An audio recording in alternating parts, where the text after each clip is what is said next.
is Goofy.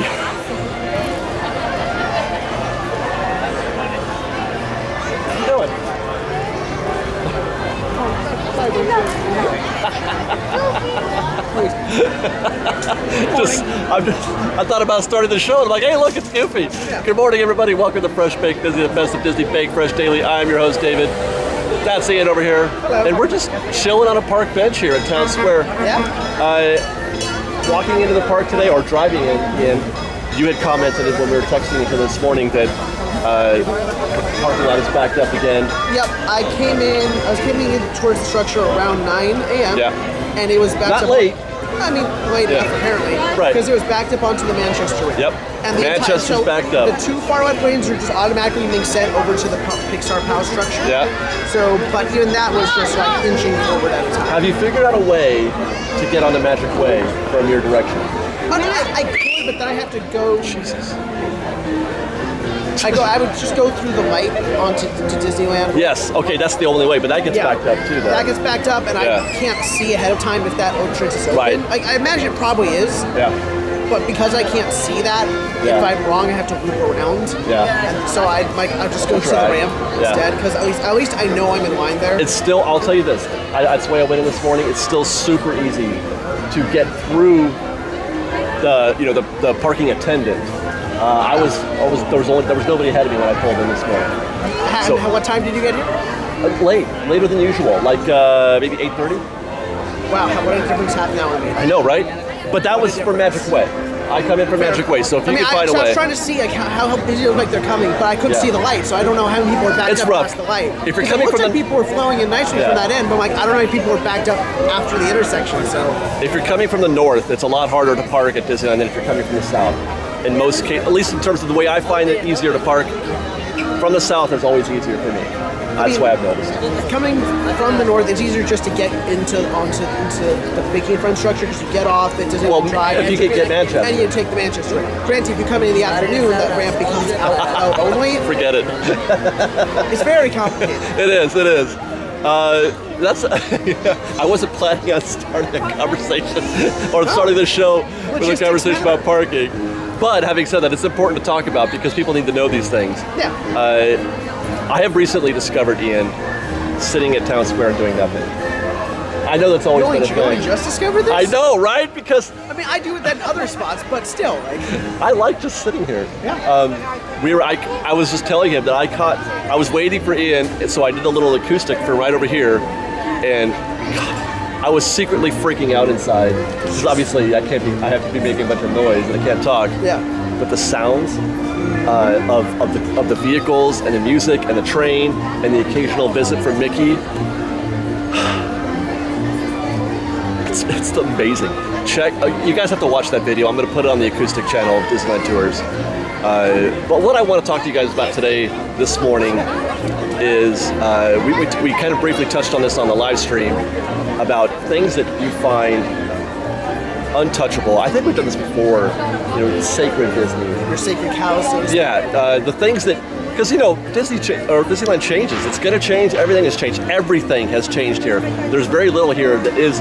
Even if you think it hasn't changed, it has. I was doing some homework on Mr. Toad's. I thought Mr. Toad's was just like it was back in the day. I mean, more or less. They've added, because I've been doing homework, there are things in there that I didn't know were just recently added in '83. A bunch of stuff was added in '83. Because everything got remodeled. Yeah. Like I told you, they gutted the entire building. They changed a lot of stuff. Gutted the entire thing. Which again, if any of us were to see those photos, it's like, how could you ever? I know, right? But credit to Baxter and the team. Like, no, that's what has to be done. And I mean, come on, you put Baxter in charge of something, you're in good hands. So I'm not worried about it. People know that then? Did he had a lot of his projects open yet that we cared yet? Yeah. Also, did we have an internet to nitpick it? Yeah. No. So I just wonder. Okay, so that's how I want to just maybe not. Well, for Ian, his answer is easy, but it's nuanced, but it's easy. There's a lot of things like just that make it feel like Disneyland that are sacred and untouchable. But I also recognize that as a corporation, to the company at large, nothing is. Pretty much nothing. Everything is replaceable. Nothing is so special, can never be changed. I will say this though. nothing I is. realize that's cynical, but But you're not wrong. I will say that they do have a respect for things. They try to abstain if and they again, can. I think the people who work on projects and work in the parks care. That's the reason why we still have Nemo in Autopia. Right, like I forget Kim Irvine. I think she cares a great deal. Even if there's individual choices, but there's not much she can do about. But that. But if the just like we've said, like seems like Mr. Josh Tomorrow is a cool guy. Seems like he cares. He's not in charge. But the park president has limited power in terms of what gets changed in the park. Josh Tomorrow doesn't get to decide. No, like he may have some voice in those things, but he's not the final call. And his concerns are more. I have to assume are more operational. Yeah. And not hey, I'm going to choose what land gets open or what retheme happens. Well, Ian, I'm going to take you up to the top of the Disneyland Railroad. That's where I'm going to show you my number one most untouchable thing. Let's go upstairs. Ian? Yes. Everything that the light touches, that we can see right now, is untouchable for me. Well, I think Main Street is one of the things that in its overall essence will never go away. Yeah. Partly just due to space restrictions for one thing. But I think that's something that now could, over time, IP things take over individual stores. Yeah. But I would say that anything that you can see... I do think this chunk theoretically is unlikely to ever drastically change. And for good reason. The vehicles, the flagpole, town square in general, all of Main Street proper, take it down to the castle, take it behind me to the Disneyland Railroad. Everything that you see right here, I will riot if they, my own personal riot, if they ever try to decide they want to do something different to this. This to me is probably the most sacred, the most untouchable place in all of Disneyland. And in a lot of ways, I feel like, you know, we talk about New Orleans Square being the best land at Disneyland. But I say that sometimes with the idea that I forget that Main Street is also a land. Yes. Because we walk right through it so instinctually that we don't consider a land because there's not the big ride or whatever, or big show.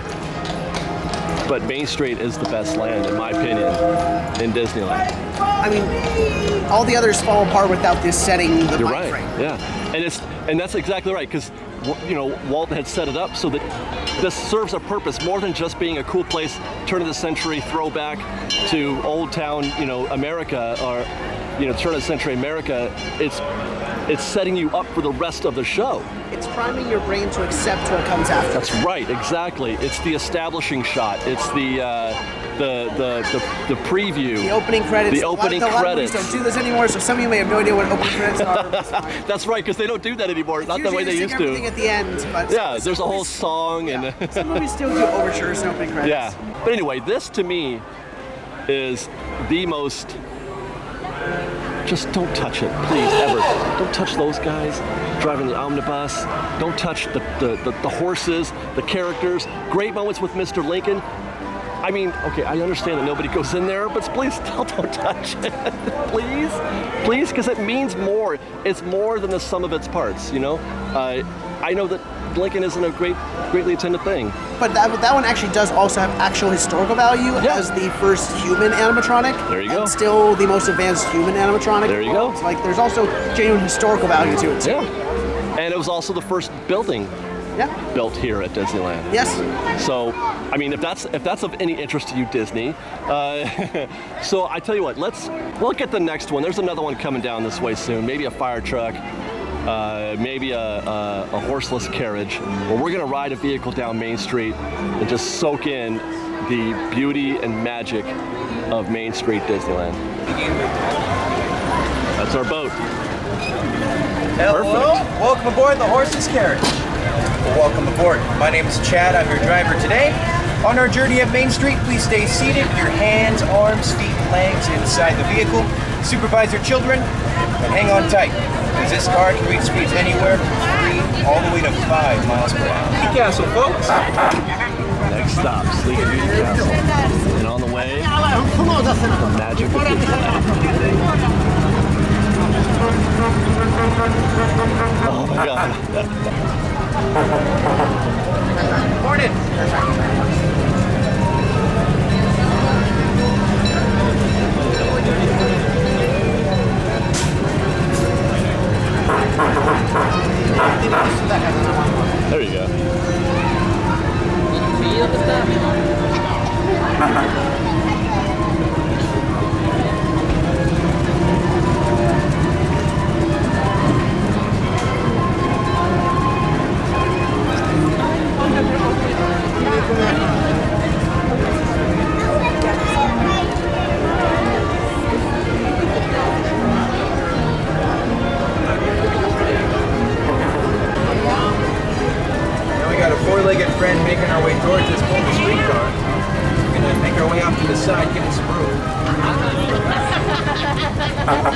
Please,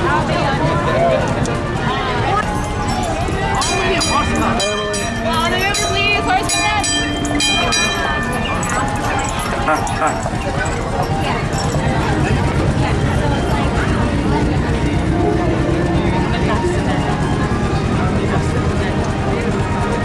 This is the Plaza Hub of Disneyland, where all the lands of Disneyland come together to meet. Adventureland, Frontierland, Fantasyland, Tomorrowland. And down that way you'll find New Orleans Square, Adventure, Star Wars Land.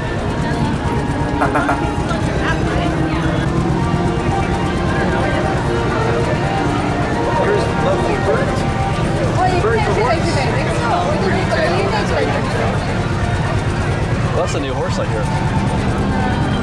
Bert.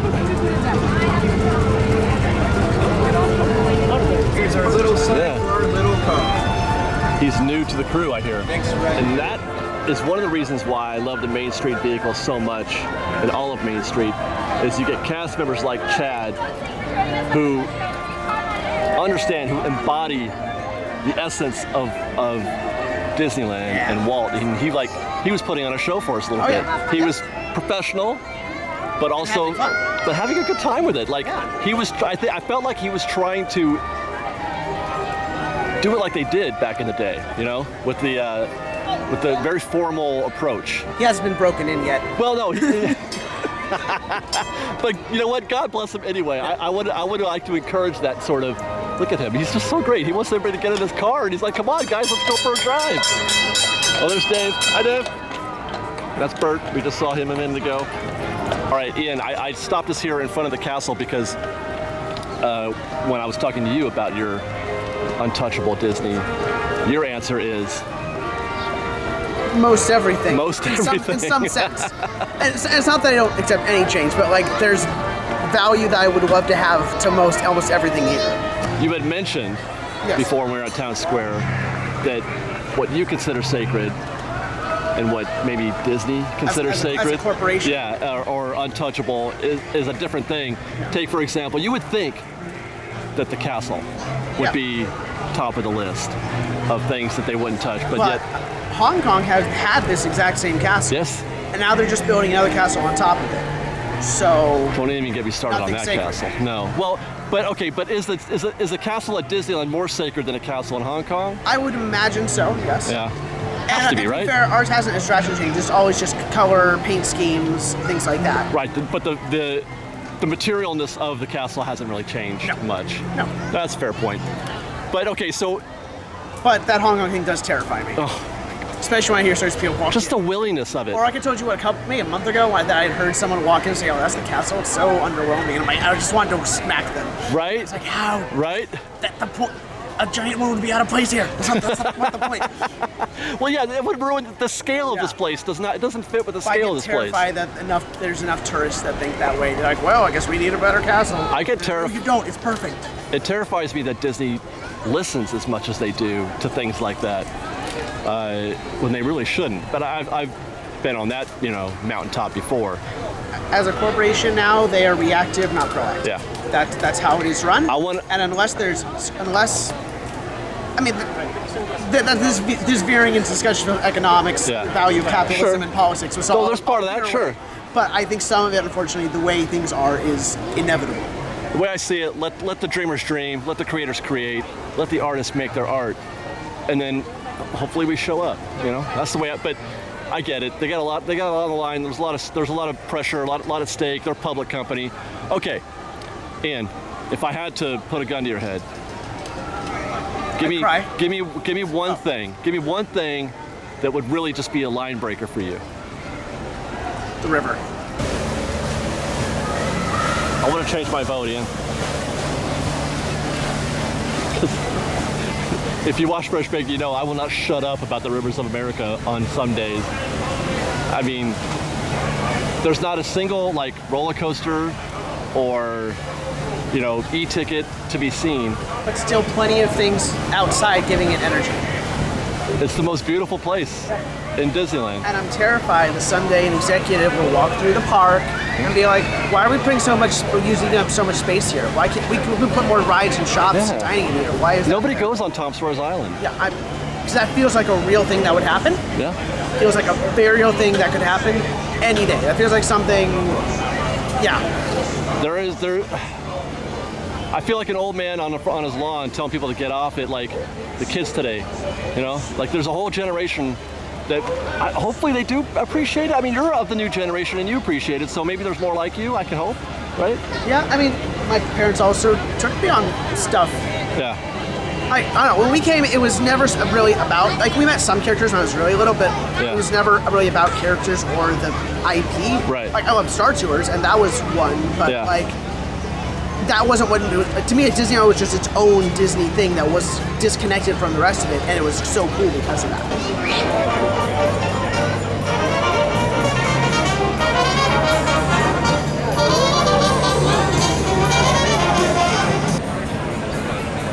The river makes 3 lands possible, basically. Yeah. Right? Yeah. It's the cornerstone of 3 different lands. Mm-hmm. And it's part of what makes them blend from one to the other so seamlessly. Because we talked about that a few months ago about how this part of the park is perfect in terms of its transitions from one land to the other, from Adventureland to New Orleans to Critter. Like the fact that you can sightlines isn't about not being able to see other things. Right. It's about the things that you see not sticking out as weird in your brain. Yeah. And the fact partly because of the river, it never seems weird that you can see Frontierland from New Orleans or the country. It makes them blend. Yeah. It's perfect. And it's not I don't think that you can do the job that you can do, like you're just saying, with these lands without having that river be there as your backdrop. Yeah. And it doesn't have to do anything. It just has to be there. Yeah. Right? And that, to your point before about somebody saying, well, what exactly is the monetary value, for that island, for Tom Sawyer's Island, or for the river itself? Columbia, I don't even know what the guest capacity is for Columbia on a daily basis. A few thousand, right? It's not high. It's not a lot. You could do more than that on Small World in a couple hours. But it's not about dollars per square foot when it comes to the river. Creatively and artistically, yeah.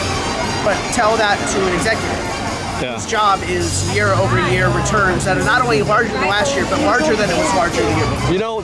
That's a topic that I want to get into on another FreshBaked Presents. There's a conversation that needs to be had in today's economy, in today's world, not just at Disneyland, but what is this obsession with having to beat every year? Again, without getting too much into politics, the capitalism. Well, I know, but at some it's point, an inherent part of that system. At some point, there is an end. I know, it's unsustainable. It's unsustainable. You can't constantly win. Like people say what we're in now is late stage capitalism. Companies starting to eat themselves alive just to keep it going. Just to Or companies rehashing their own content in a new package to keep growing. You run out of corners. Live action remix. I know, right? Well, another conversation for another day. It's all connected. But it does relate in terms of what we're experiencing here, and the value, the intrinsic value that the Rivers of America has, in terms of making us feel a certain way when we're at Disneyland. And it's that feeling, to my mind, an unquantifiable, indefinable feeling that we get when we're at Disneyland that makes us come back. Yeah. And there is no formula, there's no magic theorem that can say this is how we do it. It's done already. It's been done for you. Walt figured it out. Here it is. Please don't touch it. It's qualitative, not quantitative, but it also can be understood and studied on why it works. Well, right, and it can, but it's studyable, but it's more qualitative. It's quantitative, qualitative, not quantitative. You can't put it in a beaker and make it again. No. Well, you could try, but that's what I was saying. That's what you study the how and the why. You take those lessons to apply them to make something else. Right, and I think that the only way that happens, I mentioned this in a live stream a few weeks ago, is that somebody else can go off, get a wild hair up their butt and decide they want to build something a la Harry Potter. She felt like, okay, I want to create a world. And she did out of her own whatever, and she had her own rules, and nobody was there to tell her she couldn't make it a certain way. Same thing with Still no Walt. one telling her, but that's a whole other discussion. But now there is though, because she has become so corporate as, you know, it's become about the money in some ways. You look at the recent product. The last two films weren't great, right? Why the Fantastic Beasts films don't work, I think, has a whole list of things. But again, another conversation. Yeah. But I think, but again, that goes towards, these are all just sort of nuanced ways of describing why this does work, and why I agree with you that it is, if not, you know, second to the Main Street, one of the most untouchable things, and that it would cause a riot if they ever decided to do something. Oh, that's what I want. Anytime I see someone say they should make Cafe Orleans Tiana's place, or make Splash Mountain Princess and the Frog, Stop it. I'm like, I get where that's coming from. People want more Tiana in the park, and that's awesome. Yeah. But how would it not be at the cost of existing things, especially things that aren't like demand they do something new, a new build then. That's just lazy thinking. Demand that they build something brand new with that property. Yeah. Don't demand that they reskin an existing thing that's wonderful as is. And by the way, while you're at it, you create a new revenue stream because it's a new thing that hasn't been sold already.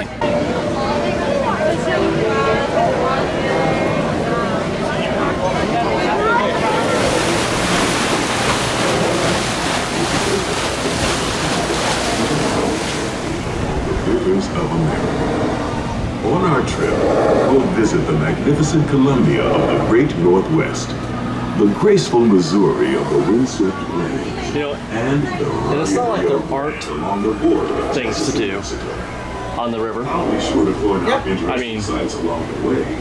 This is pretty nice. Oh, this is great. Again, we didn't have my notes, but while he was doing construction days for Star Wars on the Mark Twain for what, 2 years, I sat in here. Yep. Because it's shaded, Every week. cushion seats, there's been a breeze once he gets moving, Hey, let me get you the and I light can here. still see out at what he was filming. Yeah, well, yeah, the breeze is nice. Padded seats, perfectly themed environment, and it's not like you are experiencing living Disneyland right now, even though you're not on a ride per se. I mean, it is a ride, I guess, but to some definitions, this is you're at Disneyland. This is a transportation ride. Yeah, you're at Disneyland right now, as Disneyland as it could get. I love the Mark Twain. I was very grateful that I got to do updates from this thing every single week. Although I wasn't grateful that I couldn't really enjoy it like everybody else could because I was too busy. But now you get to enjoy it. Now I was just telling Ian while we were waiting for it to dock that it's nice that we're gonna do this bit right now, but then I'm gonna turn the camera off and actually enjoy Mark Twain. It's pretty great. I love it. So hopefully you guys. I've heard it said that the place is haunted. You know, again, picked up what we're putting down here. I want to know though what your untouchable sacred areas are at Disneyland. What areas would you grab a pitchfork and a torch if Disney ever said, you know, we're gonna do? I mean, for some, like Pirates of the Caribbean, can't touch pirates. Although they have. We got frustrated. Haunted Mansion. You might call that. 4 months a year they do. 4 months a year. There's folks who wish they wouldn't. That's right. So, I mean, it seems like, no, they would never. They already have. Yeah. They already have. So what are your untouchable parts of Disneyland? Let us know, FreshBaked, in the comments below. And thanks for watching, and we'll see you next time. FreshBaked. Bye.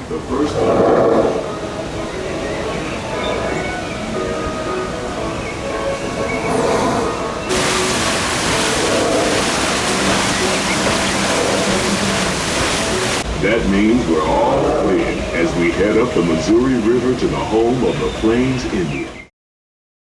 We've got lots more videos for you to see, so grab a churro and check out some of our other videos and have your mind blown by how much fun we're having. We truly are the best of Disney Bake Fresh Daily. Don't forget to subscribe to our channel, and we'll see you next time.